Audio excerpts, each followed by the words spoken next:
Good morning, as y'all come in, good morning. But God is giving us an opportunity to come into this space with Him. I believe that as you obey Him and say what He says, as you obey Him and do what He tells you to do, that things will be added unto you. God, I thank you. I thank you that you are multiplying as we obey. I want your holiness and your righteousness to guide what comes my way. So let your kingdom come.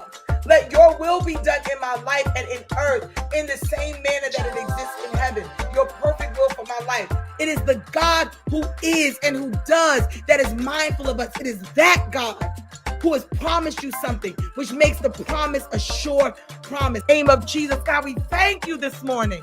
We thank you this morning. We thank you this morning. We stand on your word. We speak what your word says. We echo what your word says. We repeat what your word says. We repeat your promise to us. Greater is he that is in us than he that is in the world. We are more than conquerors through him that redeemed us. We thank you, God. We thank you that we're walking in our season of one battle. So my prayer is that every time I post a win, there's a win for somebody else in this community. First of all, these earrings feel heavy, y'all. I was trying to give y'all a little bit of cute this morning, but these earrings feel 800 pounds in my ears. We're gonna go another way. Ask somebody that you don't know. Let us know where you're tuning in from. Good morning. Good morning, Patricia Anderson. Good morning, April Lee. Good morning. How you doing, April? How you feeling? Give us a check-in. Give us an update. Good morning, Paula. It is good to see you. God is kind. God is good. We thank you, oh God, that we are living in expectation. We are living in excitement about what it is that you are going to do. How can I help you build what you're building while I'm figuring out what God is asking me to do? Could it be that what he's asking me to do is just to help you?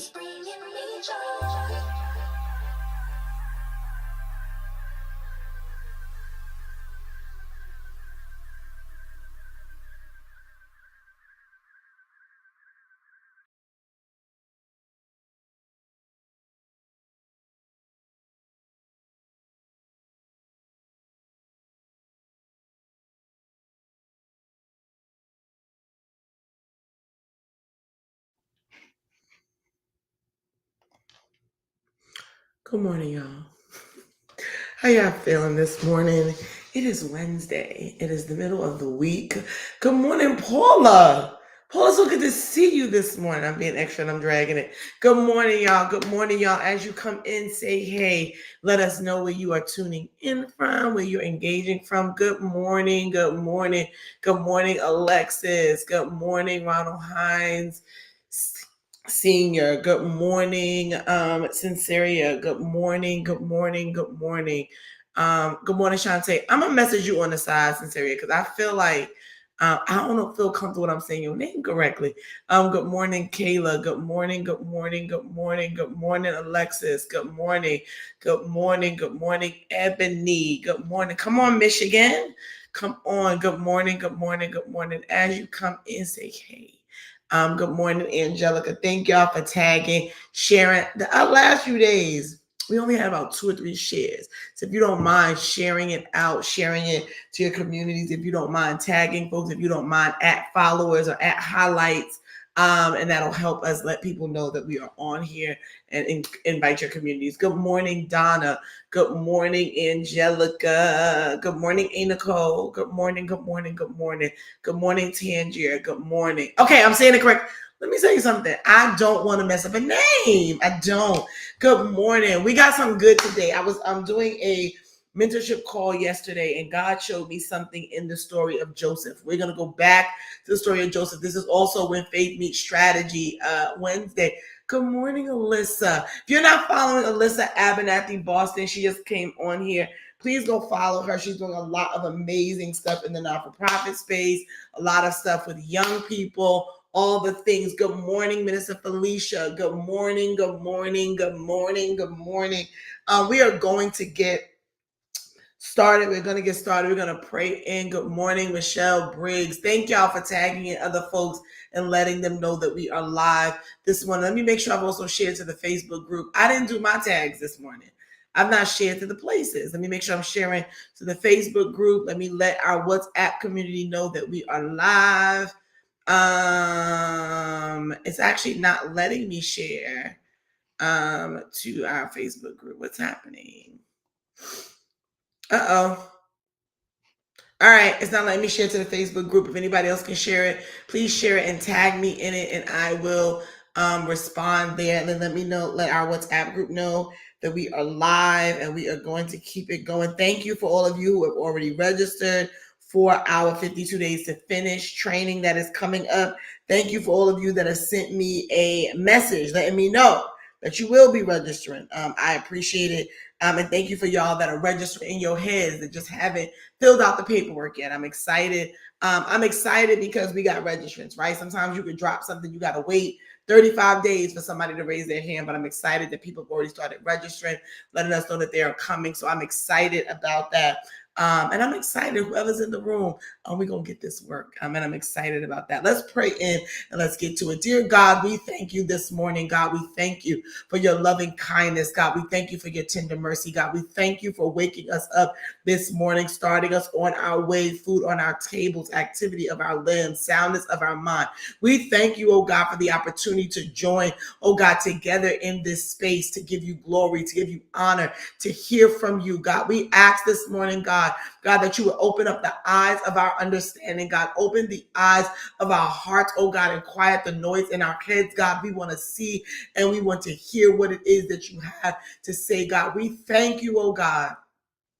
We thank you, oh God. We thank you, oh God. We thank you, oh God, for this morning, God. We ask, oh God, that you would speak what it is that you would have us to hear, oh God. We thank you that we are good soil, and we thank you, oh God, that the good seed of your word is being planted, that it will produce fruit in this season. We thank you, God, that our fruit, oh God, has seed, that we are not producing seedless fruit in this season, God, but we are producing fruit that will have seed to produce. We thank you, God, for multiplication of, oh God, our efforts. We thank you, oh God, for giving us what we need. We thank you, oh God, for making your word plain and simple this morning. We thank you, oh God, that your word says where two or three would gather in your name, you would be in our midst, oh God. So we hollow out this time and this space for you, oh God, and we ask you to have your way this morning. God, meet each person at the place of their need, God. Touch every heart, oh God, in the way it needs to be touched, oh God. Let your word, oh God, be correction and healing, oh God, and deliverance, oh God, and bring joy and bring peace and bring settling, oh God, in the name of Jesus, God. We thank you for it, and we count it as done in your strong, in your mighty, in your matchless name. We pray amen and amen and amen and amen. Good morning, good morning, good morning. I see you, Sinceria. I see you. Good morning, Kimberly. Good morning, Paula. Good morning, Nadine. Good morning. We are going to get to it. I was talking to one of my mentees. I actually have two mentees. I'm proud of myself. I'm becoming a grown-up in these mentorship streets. I have two active mentees. One of them is actually live with us. And I was talking to her yesterday. I will not call her name. She gets up to disclose if she chooses. And we were talking about just through the business lens of how we don't spread ourselves thin and all the different things. And God took me to something in Joseph while I was talking to her, in the story of Joseph. And I want to unpack that and share that with y'all this morning, if that is okay. I know if you know me, you have heard me talk about Joseph about 99 times. You done heard me talk about Daniel. You done heard me talk about Nehemiah. You done heard me talk about Solomon and Queen of Sheba. I got some stories that I go back to, but we're going to dig into that this morning.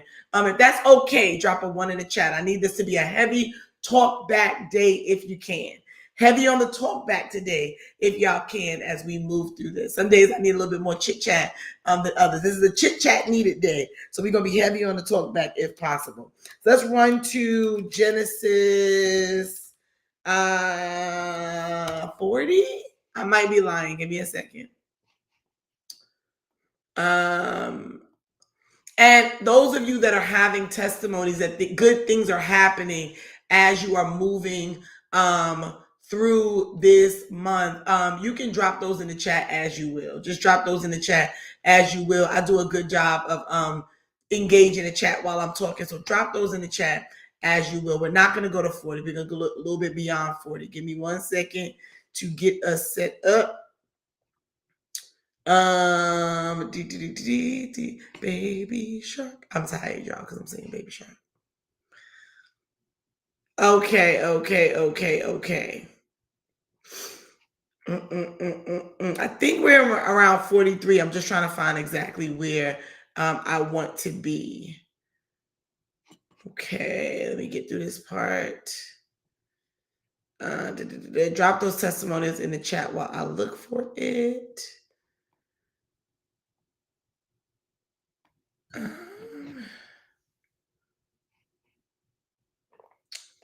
We get to the part of the story where we hit the famine. Where we hit the famine, and we are in the middle of the famine. And as we start going through the time of the famine, right? The individuals that are there got you. Okay.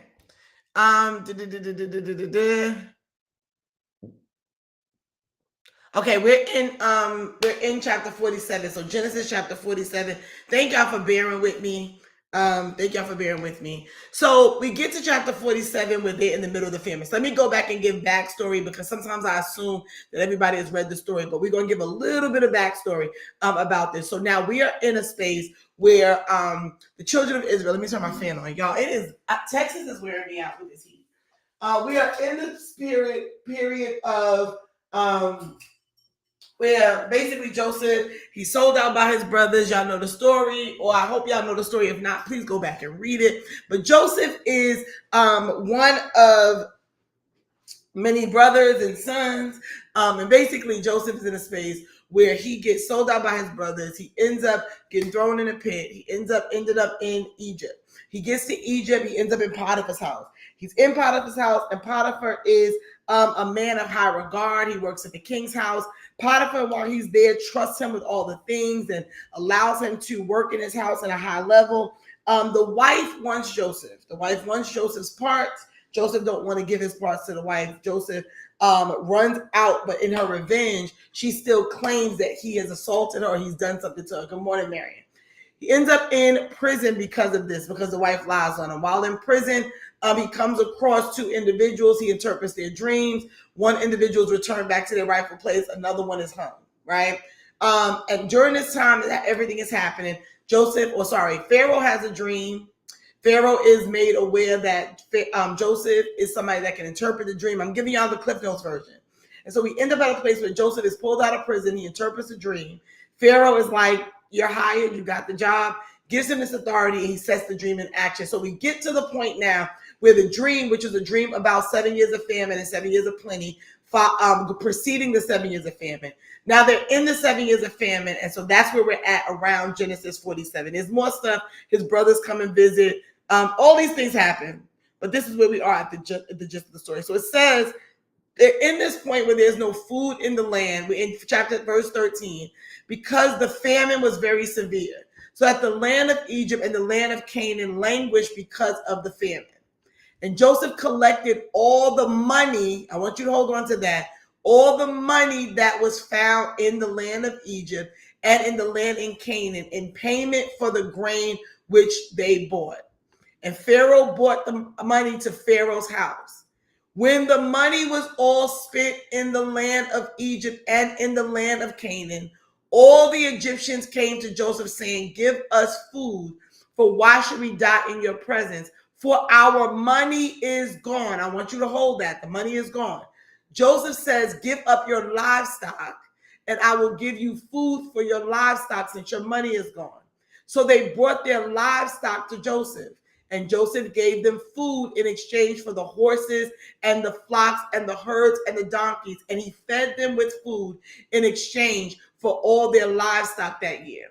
But when that year ended, they came to him the next year and said to him, we will not hide from my Lord the fact that our money is all spent and the livestock are my Lord's. There's nothing left for my Lord except our bodies and our lands. Why should we die before your eyes, both we and our land? Buy us and our land for food, and we and our land will be slaves to Pharaoh.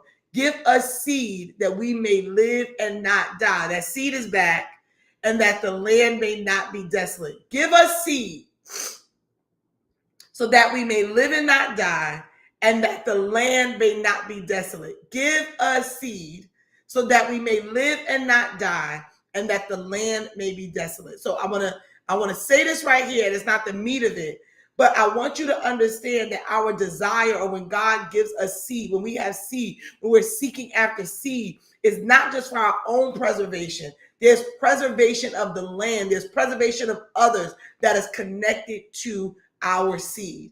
Our seed is not just that we be preserved. Our seed preserves others. But what I want to go back to, and what God began to show me from a reverse angle, because I never looked at it this way. We get to the place where the people that are coming to Joseph to buy run out of money. They run out of their main form of currency. And as they get to the point where they run out of money, they still have a need that they don't have the money to respond to. And what happens here is that God began to show me that oftentimes we are living in the space where we don't understand the value of what else we got. We're not understanding sometimes the value of what else we got. I want you to write in the chat, there's value to what else I got. Now you can write it in better grammar. You can say it in a better way. There's value to what else I got. There's value to other things that I have. They get to a point where they are bartering with Joseph for their own sustainability, to continue to flourish, to continue to thrive. And it says when their money ran out, they went back to Joseph, and Joseph said, what about your livestock? What about your horses? What about your cattle? What about your donkeys? What about your other things? Many of us have counted ourselves out in moments where we did not have certain resources because we did not understand that there is value to what else you got.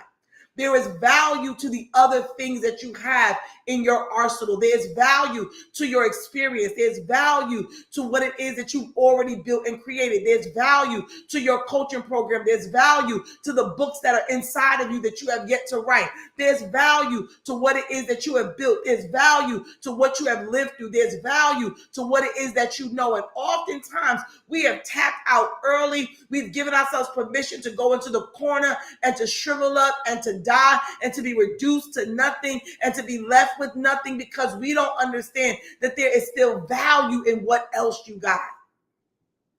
There's value to your testimony. There's value to your story. There's value to what else you got. And oftentimes we are waiting for a handout because we do not understand there's value to what is left. There's value to what else you have. I'm here to empower somebody this morning. They get to the point in the story where they go back to Joseph and say, give us food, for why should we die in your presence? For our money is gone. Give me a handout, Joseph. Just give me something. Because why should I die? Now, one, they had the tenacity not just to go in a corner and shrivel up. They went back and said, give it to me. Because why should we miss out on it? Why should I know that you have abundance and not have any of it when I'm about to die? So they go back and they advocate for themselves. But what I saw in the story that I did not see before is that Joseph sees value to what else they have. And because Joseph sees value to what else they have and unlocks that, there's an iteration where after they bring their flock, they come back and say, we'll not hide from you the fact that we're all out of this, but we still got more value to what else we got. There are some of you, and this is going to be probably the shortest counted all joy y'all ever been on. There are some of you that are in a place of lack right now because you do not realize the value of what else you have. You have not taken inventory of the value of what else is in your wheelhouse. You have not taken inventory of the value of what is in your hands, what is in your mind, what is in your closet, what is on your bookshelf, what is on your computer that you got sitting in drives that you have not tapped back into. Some of you in ministry are losing out and missing out on the abundance God has because you don't realize the value of what's sitting in your pews, what's sitting in your ranks, what's sitting in your presence. We don't realize the value of what else we got. We've not taken inventory on what's sitting in our space. We're sitting on wealth. We're sitting on resources. We're sitting on abundance. We're sitting on it. And many times we are reduced to begging because we have not tapped into the value of what we're overlooking. Your children have value locked up inside of them. The experience that you don't want to talk about is a New York Times bestseller. The struggle that you went through to get to where you at is a blueprint for somebody else. It's a coaching program for somebody else. There's something locked up in what you have. And many of us are waiting for the next handout, the next big break. We're waiting for God to drop a bag of money in our lap. We're waiting for a big client to sign $1 million check. And he said, you have not maximized what you have. You have not brought your cattle. You have not brought yourselves. You have not brought your property. You have not brought the things that you have in your personal inventory before him, or brought it to the space where you can value it to bring forth what it needs to bring forth.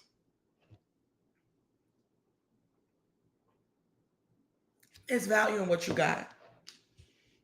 I'm in a place in my life, we talked about it yesterday. I'm not asking God for discounts and lower prices in this season. Yes, I want favor. Yes, I would love for the car to be $1, all those things, but sometimes we keep ourselves reduced to asking God for a handout. We get reduced to waiting for somebody to hand us the keys to the house when God is empowered and equipping some of us to go purchase the house for ourselves. We're waiting for the dealership to go out of sale and give the car away. There's value in what you have. Some of you, the things that you won't produce are locking up your resources. The things you won't start are locking up your resources. The seeds you won't sow, not just financial, but in time, in effort, in faith, in trust. There's value to what you got. What else you got? What else you got? I don't like certain candy. I don't like certain things, but I do like candy. I don't like all candy. There was a lady in my church that always used to have candy, but she would always have that butterscotch and the peppermints and the things that I'm not necessarily a big fan of. And I remember as a little kid, I'd be in her bag like, what else you got? I was convinced that there was something else in that bag. There was something else inside that bag that I knew that I was willing to be okay with.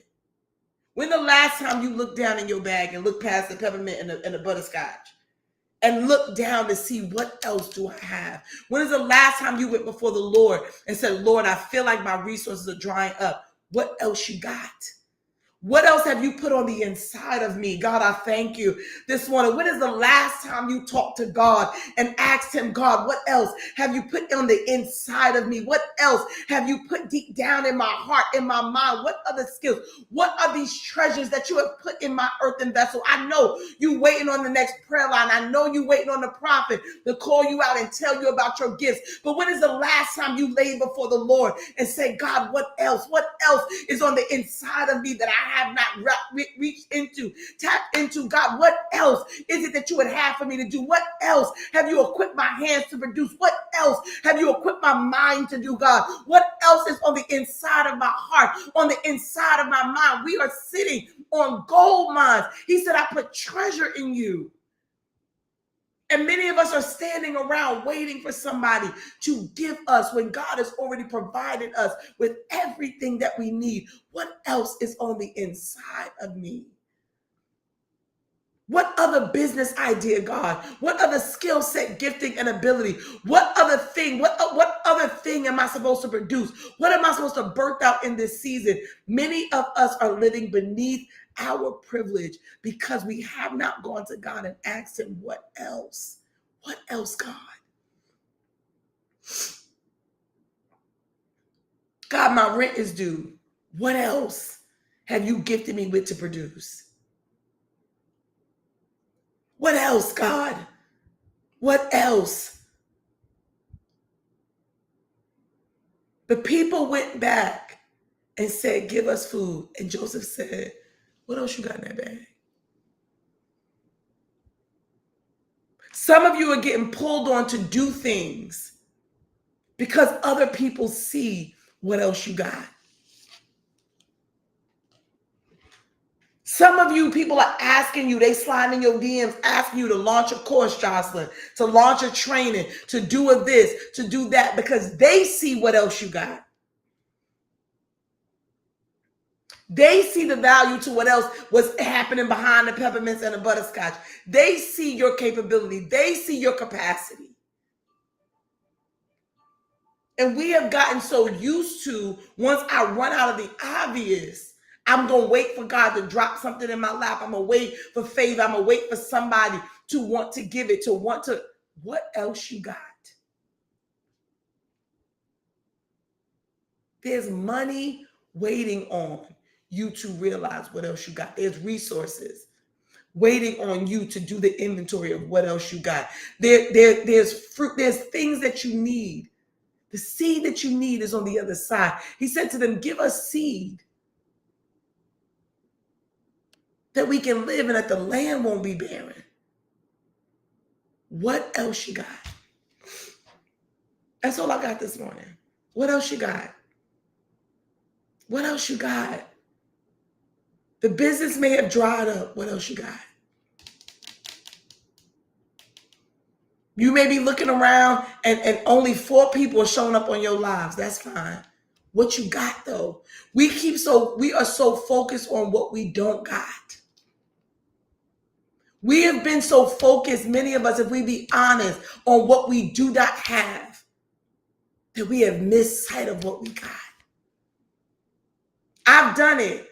I don't have this. I don't have a big following. I don't have a glamorous setup. I don't have people calling me the way I thought I would like for them to. I don't have this type of deal. I don't have this size of team no more. I don't have these people doing X and those people doing Y. And God had to sit down. What do you got, girl? You got a Zoom screen. You full of information. You're full of strategy. You're full of word. Why would you sit and be empty?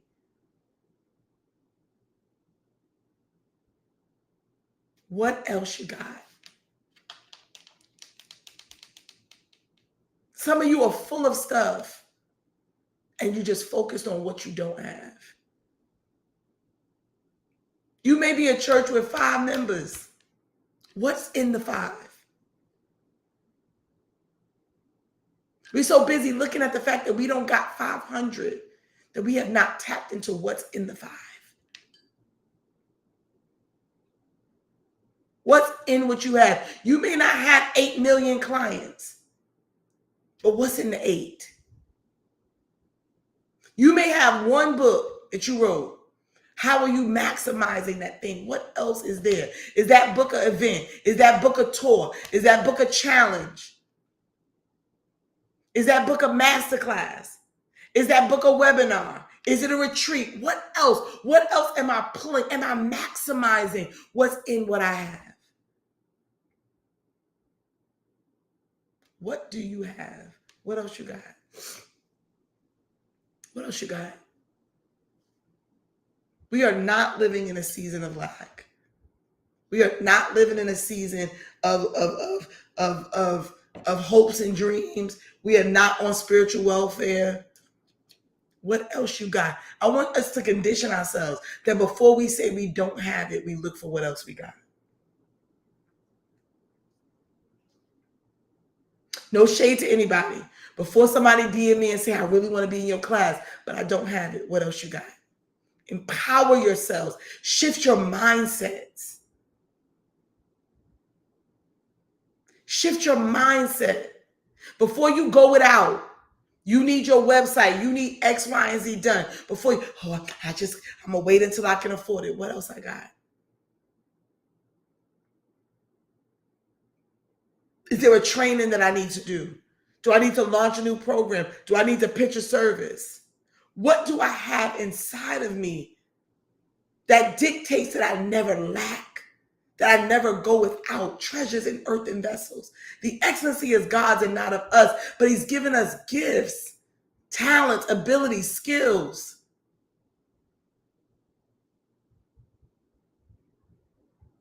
Why would I starve to death when I still got cattle? Why would I starve to death when I still got land? Why would I starve to death when I still have my hands and the strength of my hands that can do work? Why would I starve to death when I still got my mind that's working? Why would I starve to death when I still have abilities and capabilities and skill sets and talents and giftings? Why would I go hungry? And some of us have been willing to starve in different areas of our lives because we will not tap into what we have. What else you got?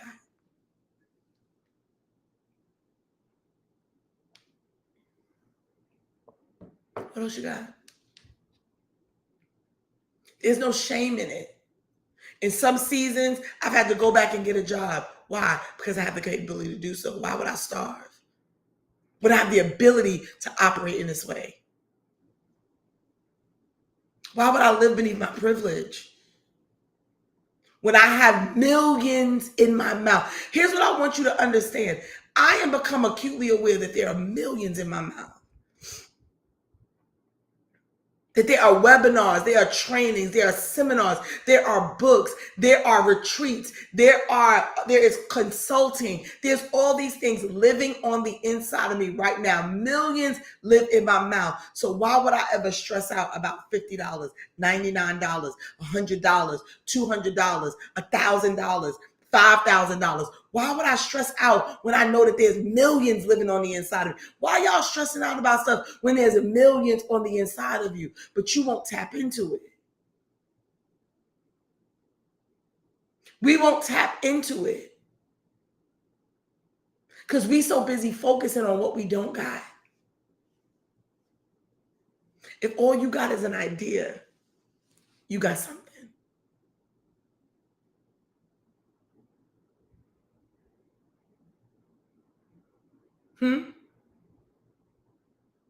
If all I got is this cup, that's all I got. There's somebody willing to trade up for this cup. Somebody is willing to give me $10 for this cup because they like yellow, because they like the sun. That $10 might allow me to log into something. Now I got $10. If I get a VA, if I get certain things, I just got 2 hours worth of execution time. That $10 means I eat another day. We don't look at what we have. I had some moments in my life, I had some seasons in my life where I had to go look at my inventory. I had to go think about this bag. Ain't no point in me being hungry when I got a $3,000 purse in my closet. Ain't no point in me being hungry. If we be honest, ain't no point in me being hungry when somebody willing to give me $100 for this couch. Ain't no point in me being hungry when somebody willing to. Some of us have decided what we not gonna do, but there's so much in what you are not doing. And some of us are working hard on stuff that don't produce no fruit. Some of us are working hard on seedless fruit and sitting on our seed. We wearing ourselves inside out, helping people. And the things we should be building, the bricks is just laying on the side.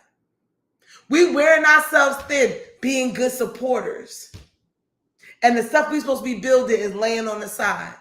Fruit with no seed. The worst thing you can do is have a piece of fruit and open it up and find out that when you eat that fruit, that's left. That's all that's left because that fruit has no seed.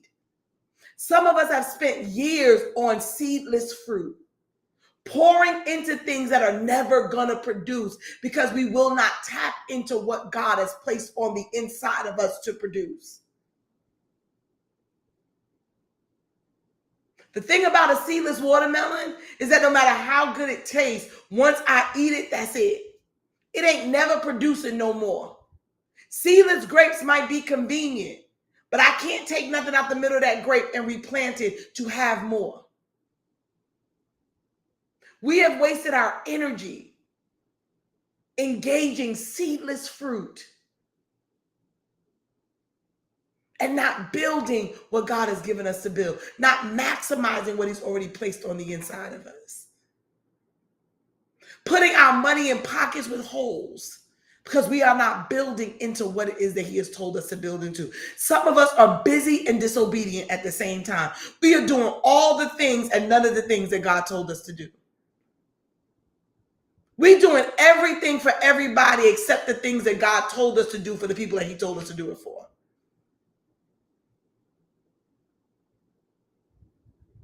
We're doing everything for everybody except the things that God told us to do for the people that he told us to do it for a million different reasons.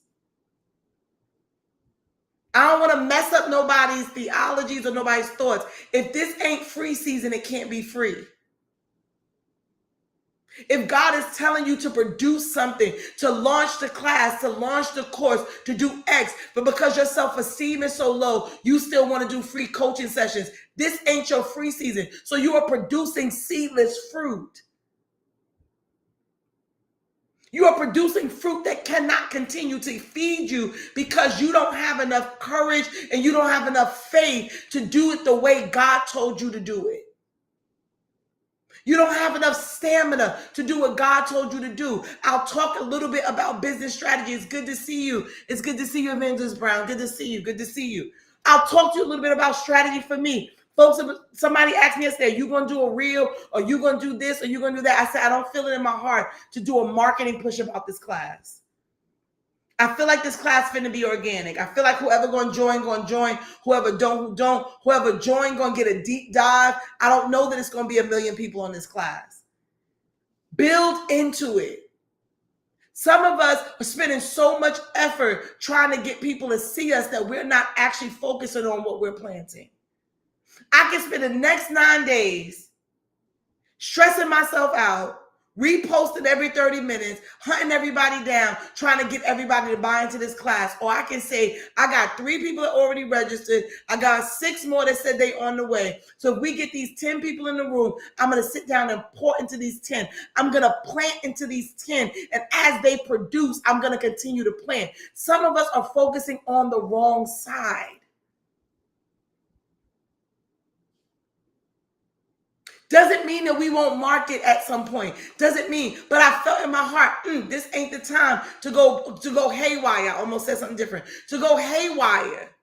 Trying to convince everybody to buy into X and buy into Y. Build your momentum. Build into what it is that we are trying to do. Some of us are so busy selling that we are not perfecting what it is that we are giving people. Absolutely you can, Pamela. Yes, you can. Yes, you can. Yes, you can. We're not perfecting what it is that we're producing. We just trying to market what we got. When I work on the business side, the worst thing I would hate to hear is for somebody to say, I sold 1 million candles, but I only have 2,000 of them. And now I got to go ahead and produce. Huh? I sold 1 million candles, but I only got 1,000 of them, and I don't have a team that's big enough to do fulfillment. What? How did you outsell your capacity?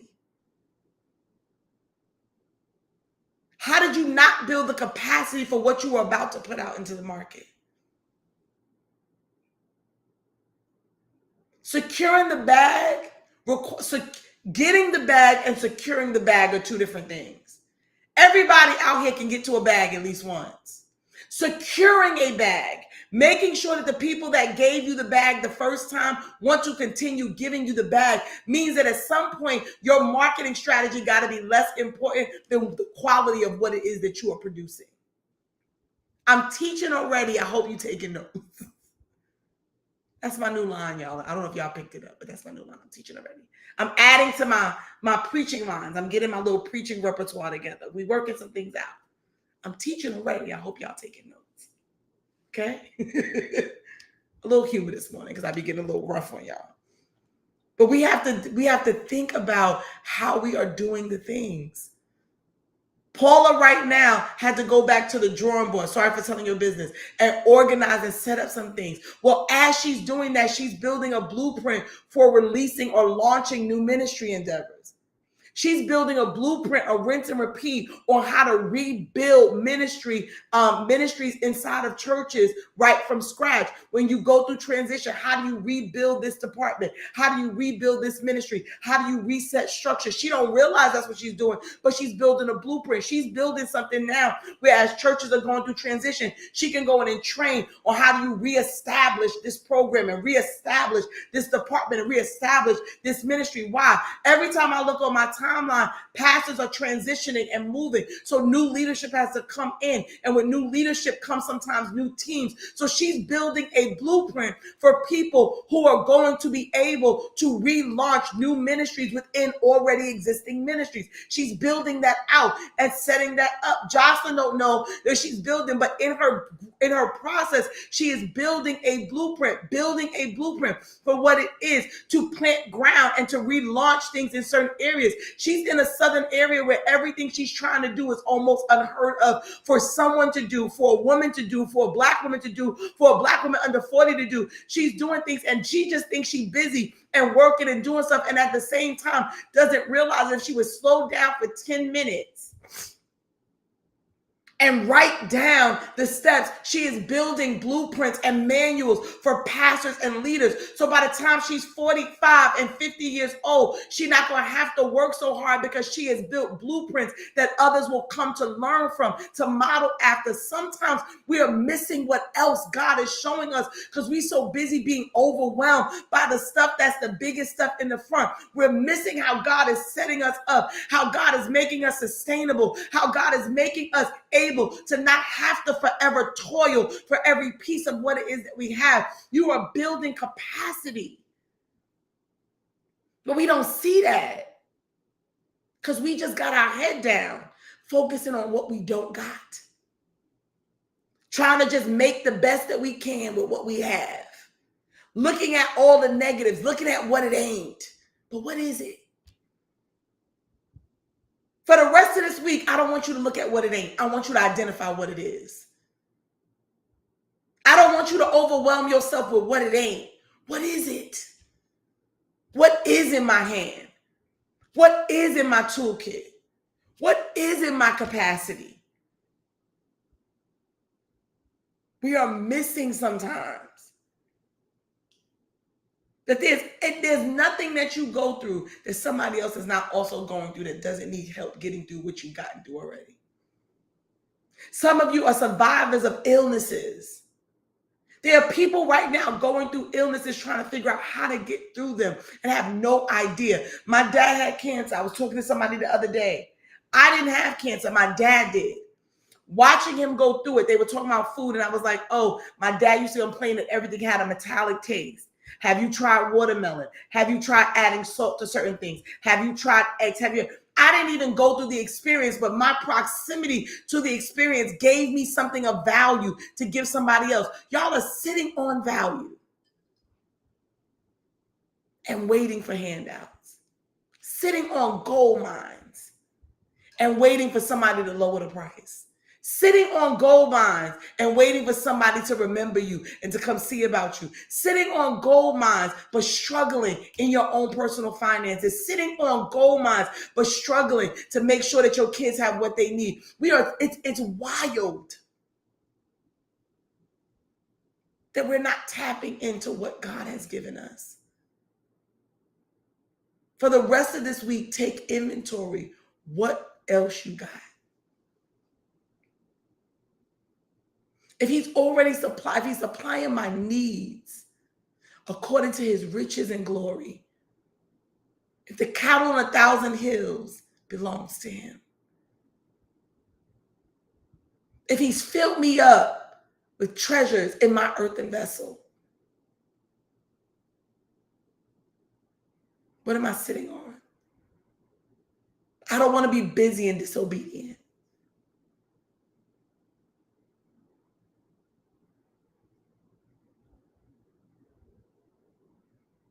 Good morning, Minister Miriam. I don't want to be busy and disobedient. I don't want to produce fruit that don't have no seed. I don't want to invest time that doesn't result.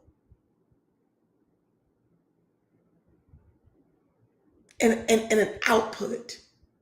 You would never put your money in. We put our money in banks because we're looking at interest rates. But we will put our time into stuff that doesn't yield us any interest. What is Facebook giving you back in time? What is Instagram? Where are these things? What are these things pouring back into you?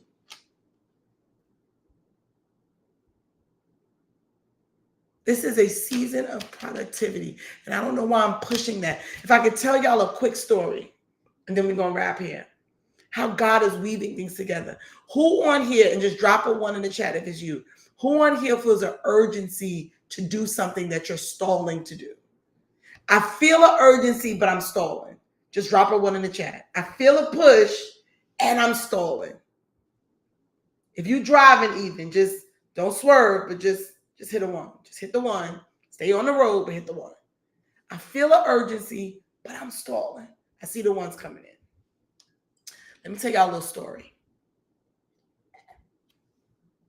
Hey, Samia girl. Tell y'all a little story. I see y'all. In October, Dr. Connie got up. She preached a message, and she talked about God was loosing productivity. He was loosing the spirit of productivity. That night, I was sitting somewhere, and somebody was talking. They're giving some information out or whatever. And while they were talking, I heard, that's a book. So I went back and I gathered the transcript. I called them and said, can you send me your notes? And I sat down, their notes, the transcript, and ChatGPT and my brain. And I sat down literally almost for 12 to 14 hours in one spot. And at the end of those 14 hours, there was about a 10-chapter book. And I sent it to the person and said, God told me this was a book. I pulled everything together. Here's the book. Sent them the book. And it wasn't a trash book. And they had messaged me back and said, oh my God, like, how did you? I said, I don't know. I just feel whatever. Right after I hit send, I went to lay down. And God said, you wrote somebody else's book. Now I'm bugging because I'm like, God, you told me it was a book. And then I sat down and did. He said, now you wrote somebody else's book in 14 hours. And you got about 5 books locked up on the inside of you that you will not write. So I sat back up. I said, well, let me take this nap. We're going to get back up. There was a push on me to produce. So at the same time I got sick and I was stuck in bed. I think I told y'all about this. First book that comes up, 5 Smooth Stones. It's the 5 people that every leader needs on their team. Now, none of these book ideas came up just now.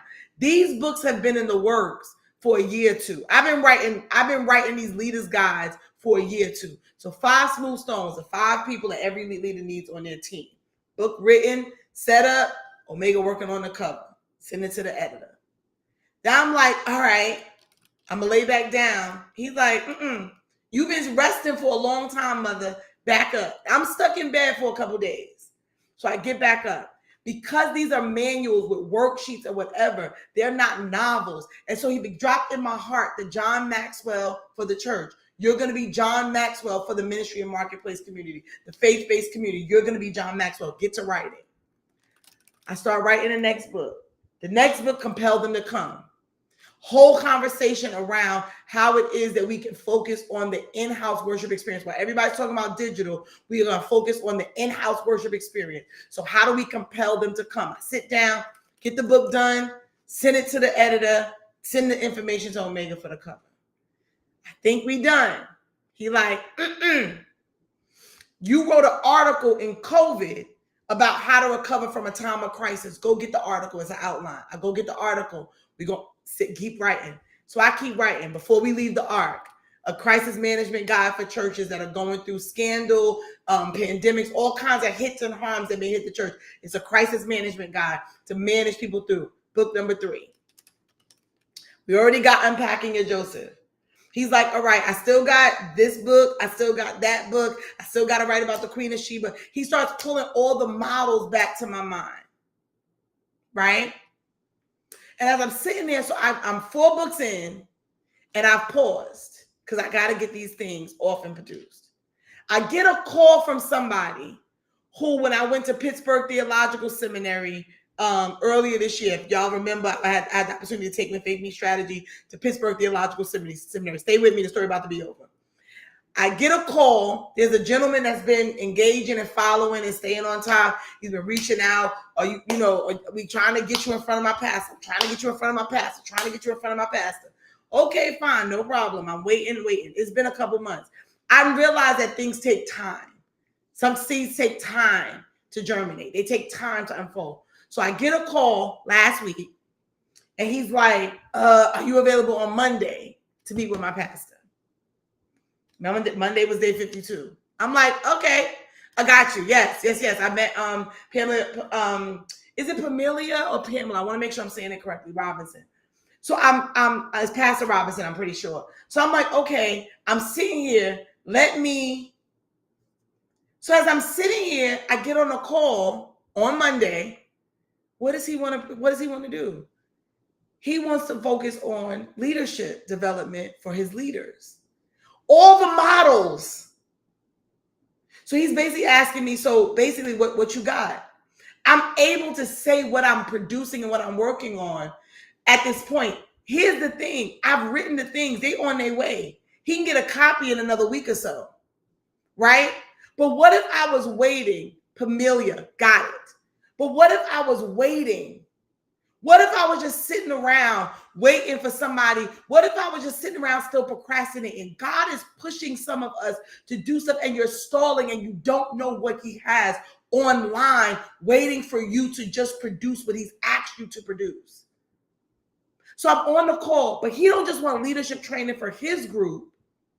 He also is a part of a district. If y'all, and I'm saying district, so you know where we at.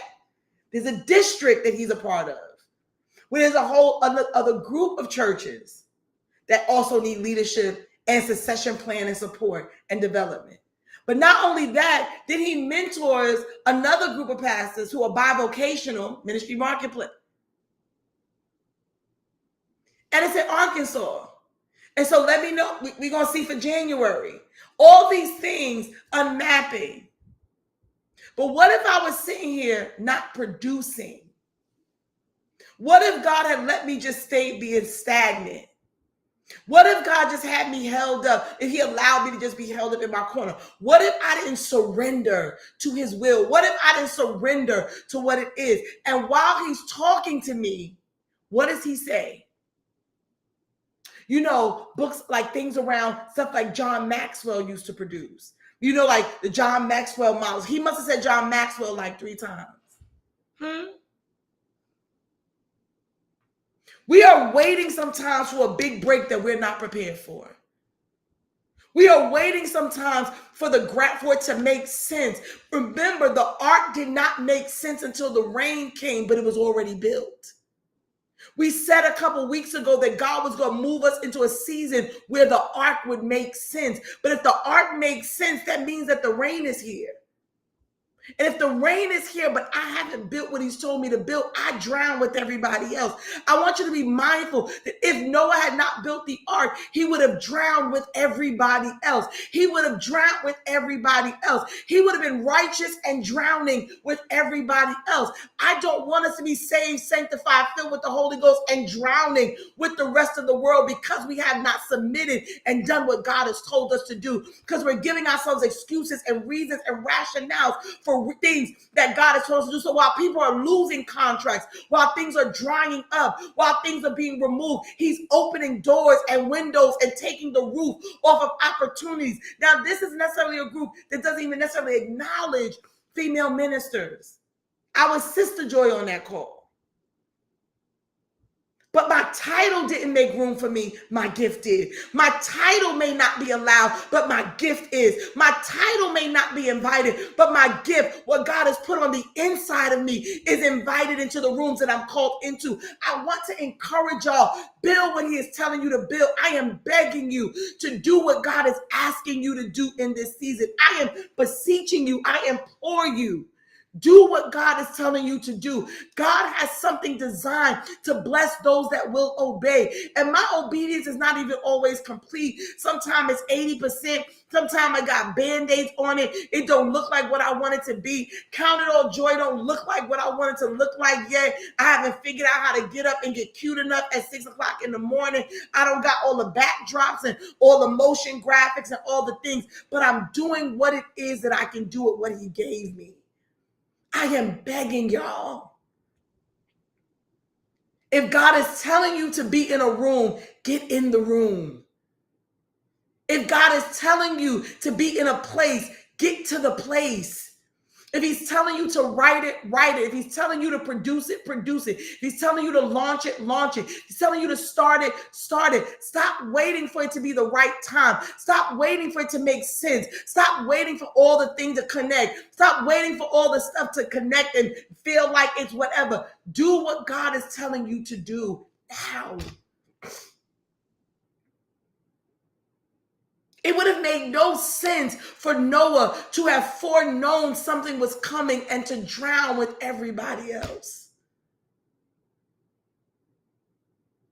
And some of us are setting ourselves up to drown with the people who don't even have the cheat code that we got. Produce in this season.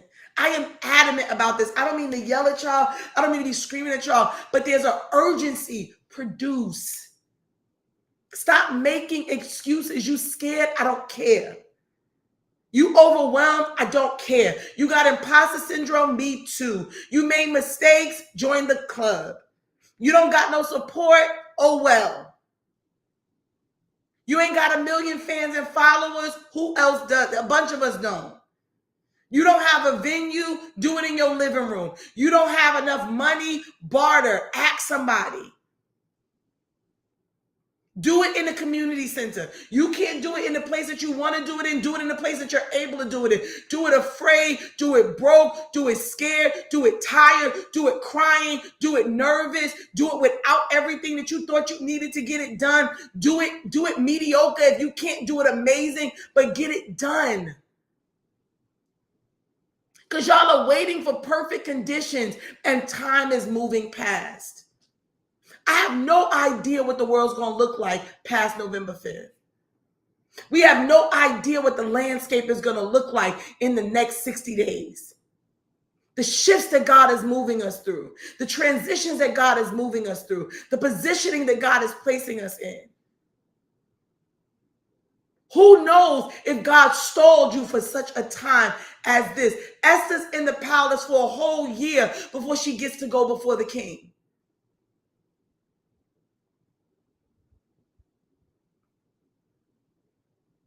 God is preparing us for something and we are making excuses. Tap into what God is calling you to do. If God is telling you to partner with somebody, partner. And stop worrying about if they're going to steal your stuff.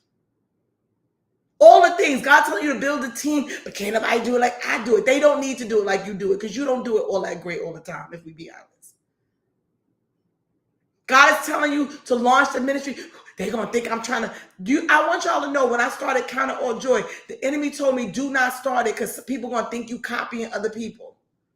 People are going to think you trying to be like somebody else. Guess what? People are going to think something whether I do something or not. Right now, I'm a villain to somebody. I'm a hero to somebody and I'm a villain to somebody else. And so what? Keep living.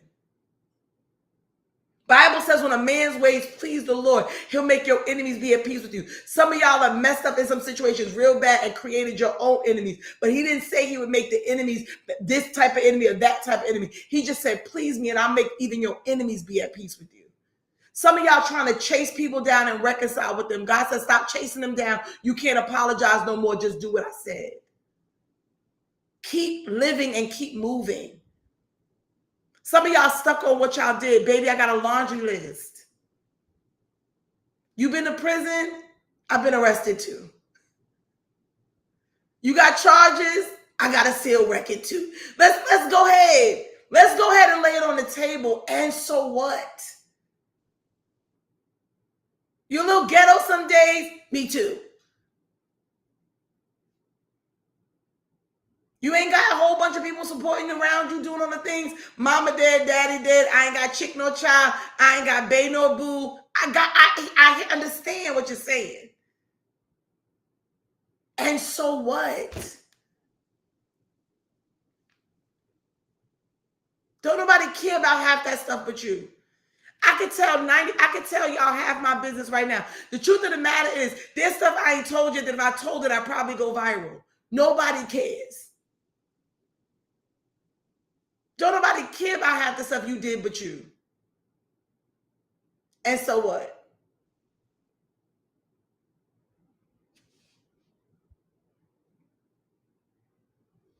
So what?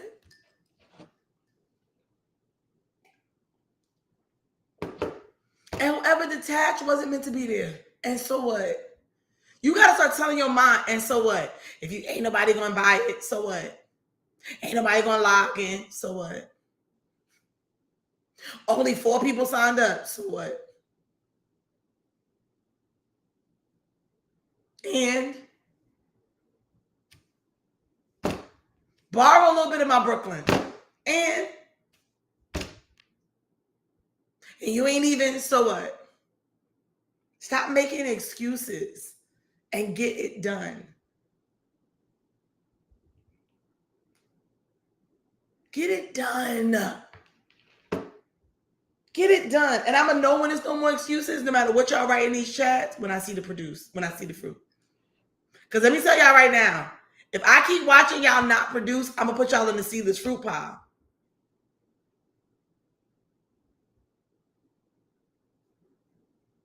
If I keep watching y'all tell me all this stuff every day, yes, I'm getting it done. Yes. And then I don't see nothing. I'm finna start sending out seedless fruit t-shirts. I'm finna call y'all out. Those of y'all that signed up for this class, I dare y'all not to produce nothing by December 31st. Y'all gonna be tired of me.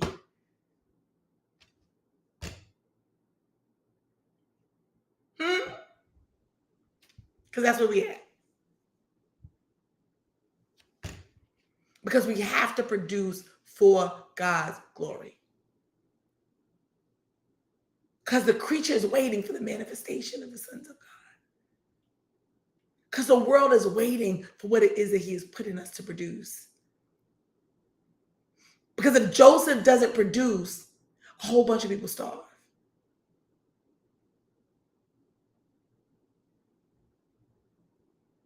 God is calling us to a productive season.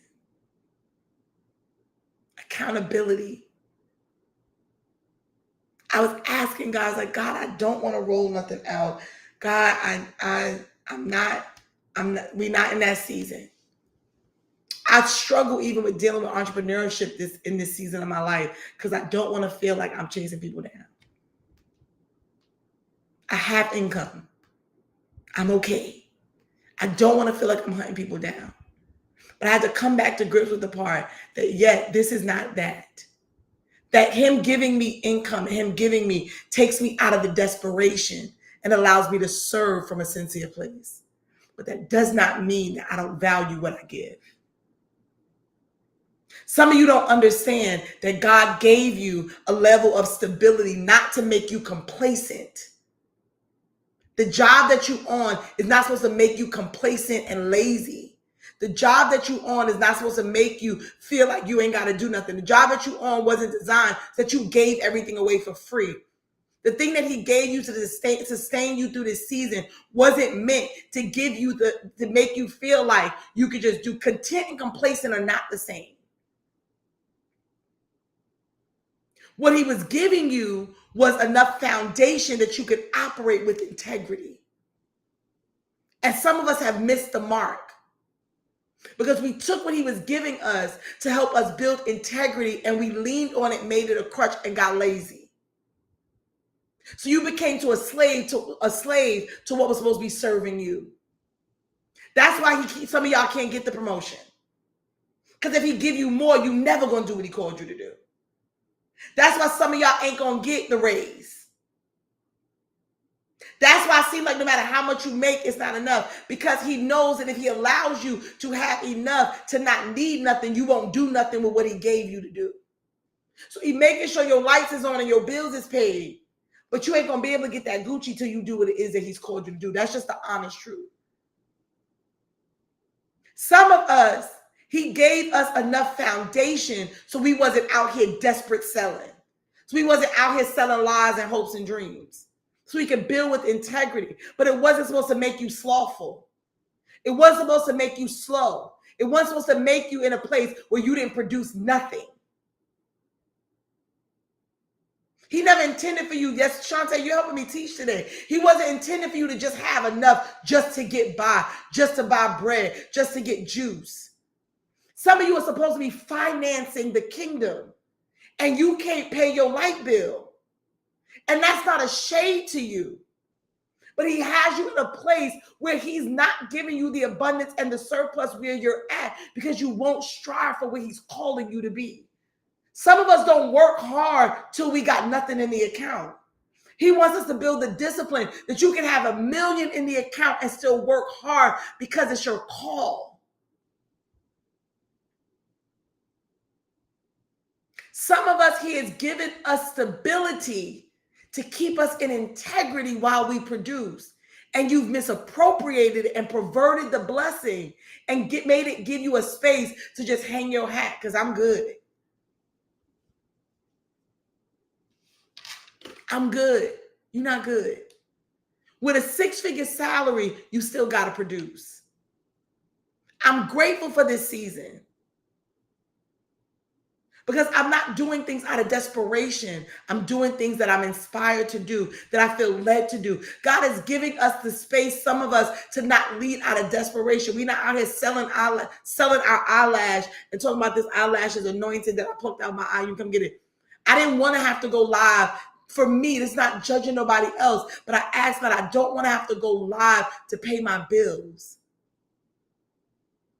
But that don't mean that we don't open up the space for people to pour back and to plant seed. I don't want to go live to cover my car note because I don't want that to become a manipulated place. I don't want to start going live and say, God told me to go live when really my bills told me to go live. So I asked God to help me to maintain my integrity. Why? Because any of us can end up doing anything if we are in desperate enough times. It's not a seat of judgment. When I went through them 4 months where I was behind on my rent, baby, trust and believe. And he was like, you better not put up a cash app. Trust and believe. There were times that I was tempted to figure out, could I figure out a prophecy to give somebody? Because I wanted to catch up. No, I'm training you to trust me. And at the same time, he's giving us grace. Get it done. Produce. How you doing, Colette? Produce. Produce. It all can't be free. He's giving you space to operate with integrity, to price with integrity.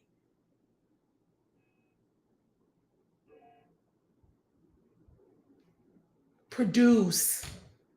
I need somebody to write produce in the comments.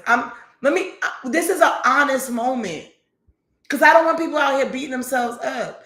If you are not careful, your need will dictate how you show up. When I was going through that season, it was overwhelming. There was a day I can recall, I promise you, I recall where I knew God had told me not to put up the Cash App, and I put it up anyway. Nobody gave, and people told me they didn't even see it. It was like God had blocked it from the live. It was a QR code. People were like, I didn't even see that. Like he had blocked it from the live. He was teaching me to trust him, but also we still have to produce.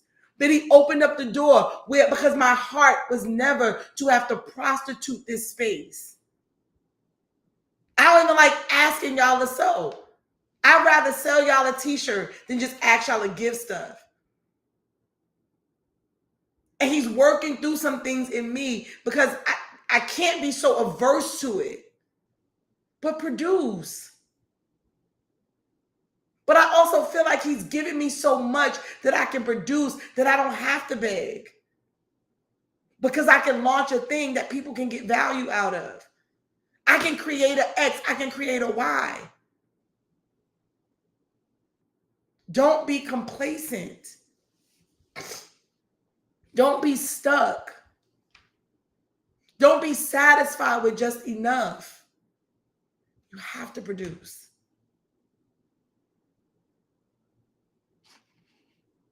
You have to produce.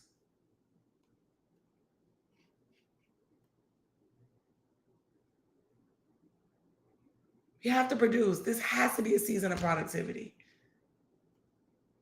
When y'all asked me about the class, I could not in good conscience. Somebody was like, oh my God, you put that together fast.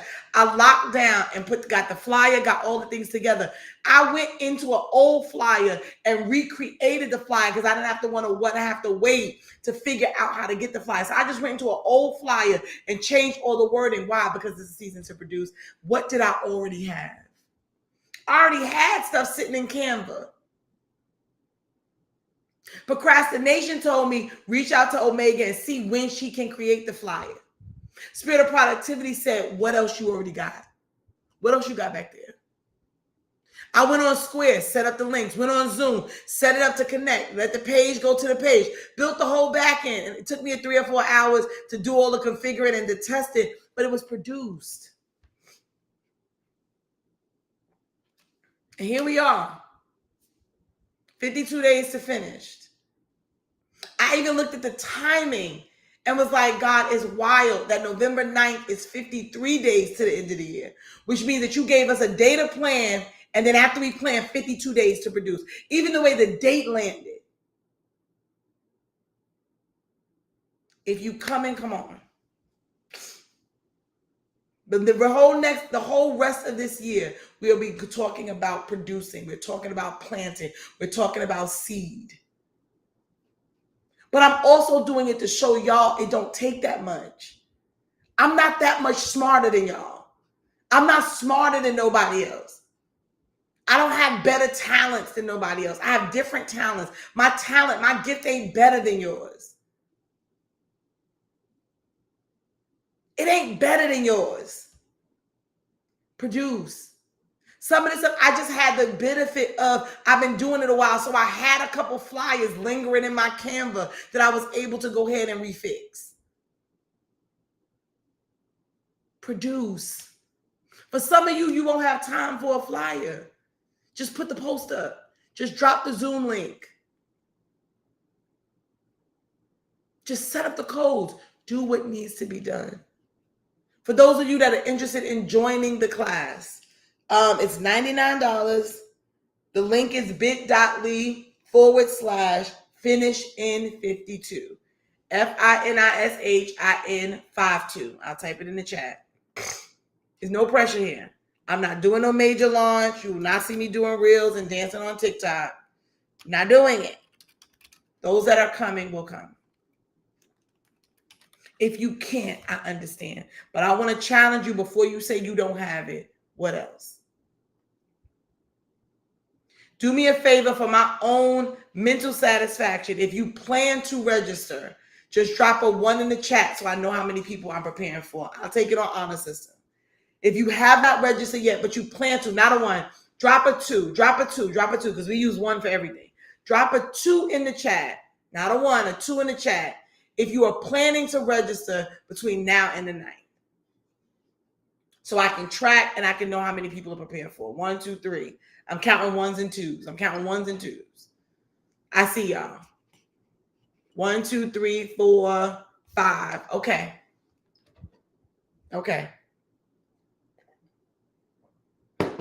And I'm just counting so I know what to prepare for. I have a goal number in my head. We're going to see where we go. 1, 2, 3. I see y'all. I got you.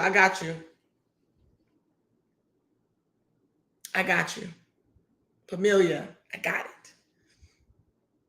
God is kind. What are you sitting on?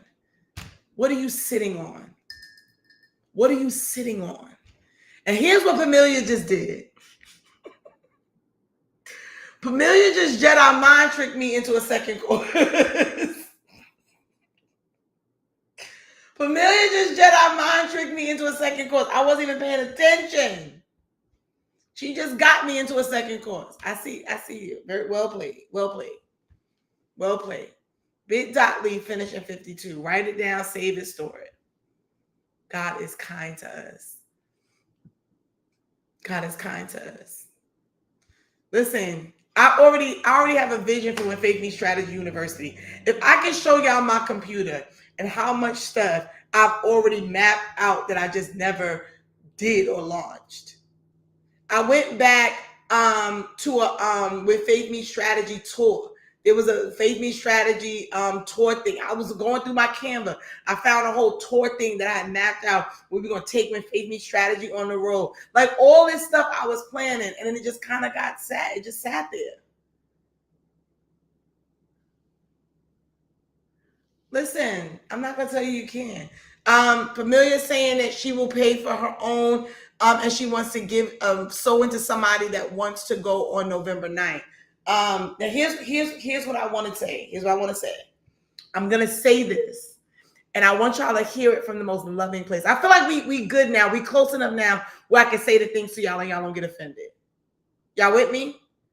I love when somebody say they're gonna sow to somebody. I love it. What I don't want to happen is for somebody that know that they have the capacity to pay for themselves to take the space of somebody that really needs to be sold into. So if you know I really need to be sold into, not I just don't want to spend my own money. Those are two different things. I really need to be sold into, right?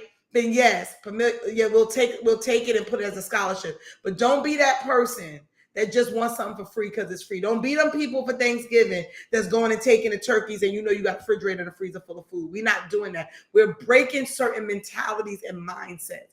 My heart is to break certain mentalities. God is shifting me out of some things. And I want to help us shift. Don't be that person that just don't want to spend your own 99, don't want to be inconvenienced, don't want to have to try to, if you know you have it in your resources to pay for yourself to come, leave the blessing for somebody that really needs it. That really needs it. Because sometimes we be like, oh yeah, we immediately go before we even check our own arsenal. And we live beneath our privilege. I'm very serious about that. I'm very serious about that. I used to teach at a college level, and the professors, I taught at a 2-year college. Professor was like, you grade too hard. You too hard on them. And I was like, absolutely not. I'm not hard on them. You know why? Because the world is not giving them a pass. Because if we train ourselves to always look for the handout, we don't pull on what God has put on the inside of us. It is on Zoom, yes. It is at 8:30 my time, 9:30 Eastern, because it's 2 hours and I want to give people back their day. It's a deep dive. Now, one of the things that I will do is I will commit to, I absolutely get it. Life is hard for folks, Shantae. I get it. That's why I'm saying this gently. I'm not telling who, if you need to be the person, Pamelia, if you don't mind them reaching out to you and just saying, I'm the person, can you sponsor me? I don't mind that. If she don't mind it, or if she's just saying, I want to give it and whoever needs, I know it's rough. And that's why I'm asking, hey, if you can. If you saying I got half, Pamelia, 2 people got half, hey, can you give me half and give it, whatever. But I just want to make sure we're not sometimes snatching the blessing away from people who really need it, because life is real hard. Life is a little inconvenient for some of us. It's hard for some people in certain areas. And we want to make sure that we're that type of community.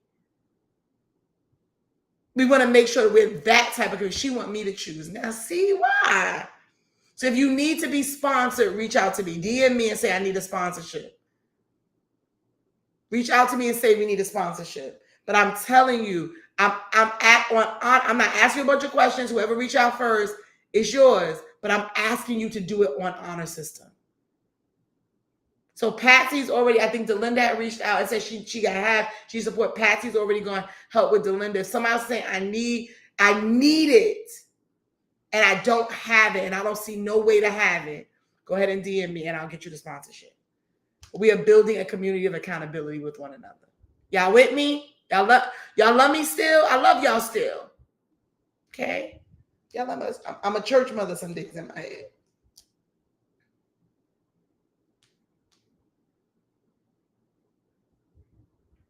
Okay. God is kind. I love y'all. I love y'all. I love y'all.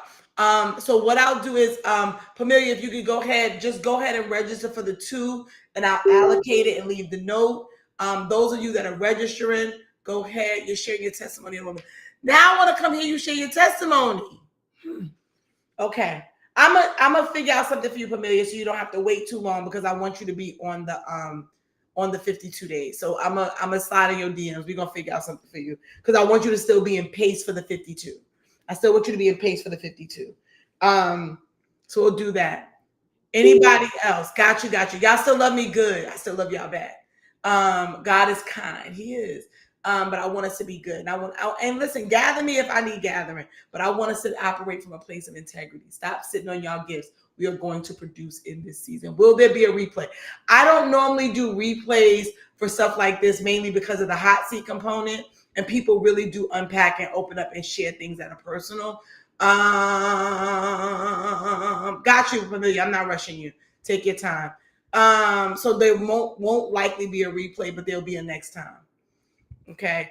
The thing with replays is, especially with things like this on Zoom, and it's not just me training, is that I don't want people to feel overwhelmed. It will be in the morning. So because it is a morning event, because generally my mind is better in the morning. I ain't gonna hold y'all. If y'all make me do strategy in the evening, you're gonna get good information, but it's gonna be a little kiki. So I wanted to do it in the morning when it is fresh. Here's what I understand: everybody can't make this one. We're going to try to drop more dates, but I'm going to let y'all know that normally, more than likely, any trainings that I'm doing will be a Friday or Saturday, and it will probably be in the morning, because that's when my calendar best accommodates it.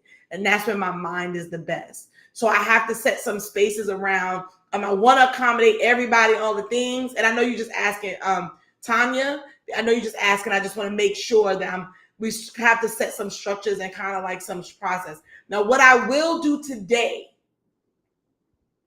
that I don't often do, for those of you that are free today in the evening, because I have a little time this evening, is I'm happy to do a quick hot seat.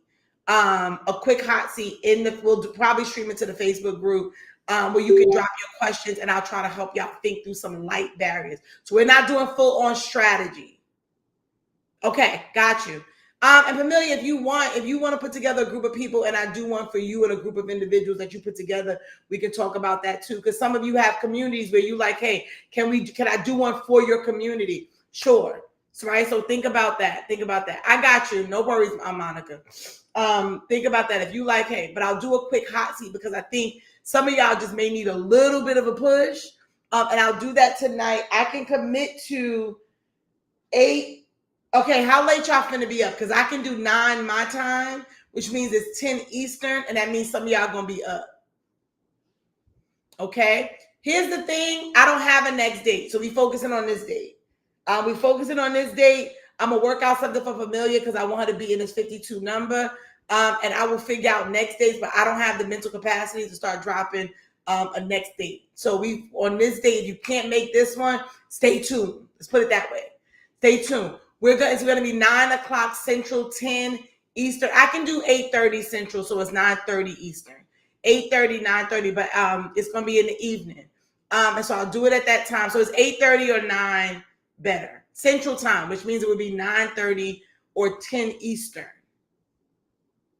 8. One eye still open at that time.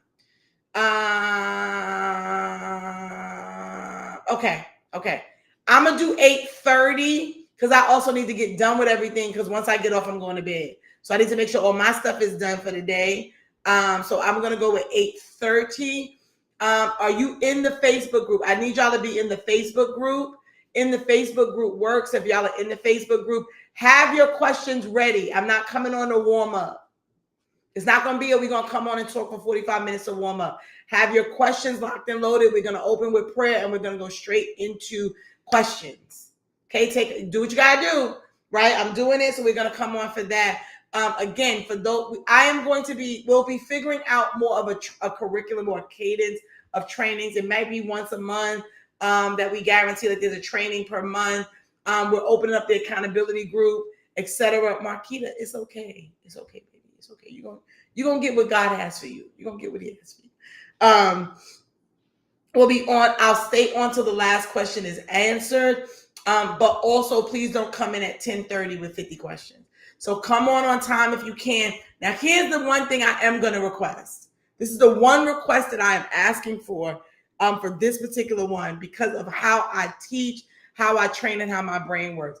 If you're coming on, please be able to be on camera. Paula, go be in your anniversary. Do not be. If you're on the Zoom, I'm going to put you out. I'm going to drop a Zoom link in the group. I'll also share it on WhatsApp. So those are the two places I'll be communicating. It'll more than likely be a Zoom. I'm not going to stream it. It'll be a Zoom.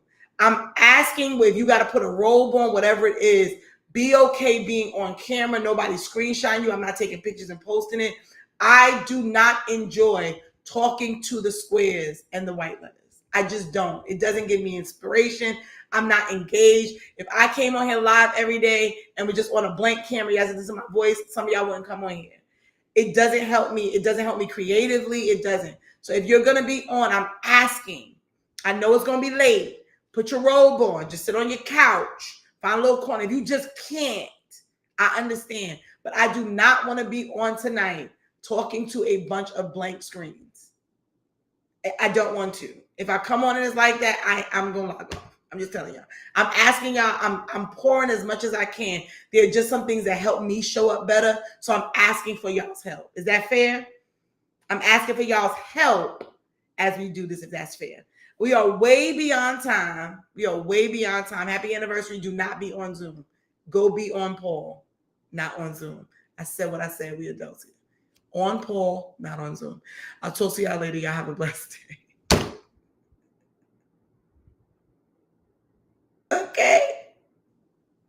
Okay. I'll share the information. Paula, if you can share the information to the WhatsApp group for me, thank you. For those of you that caught it, you caught what I said to Paula. Okay. Y'all have a dope day on purpose. All right, y'all have a dope day on purpose. I love y'all. Count it all joy. Remember that God is kind. April, I love you and I'm praying for you. And my Houston people, we got to do a meetup. We got to meet up at a restaurant. I got to pray for my capacity, but we got to do a little Houston gathering. Okay. But I'm excited about what God is doing. I love y'all. I want y'all to have an amazing day on purpose. And God is kind. Angelica, your sleep is already disrupted. So I'll see you tonight on the Zoom because you're already going to be up while you're writing. See, look how that worked out. Love y'all. Have a blessed day. I'm going to remember God is kind.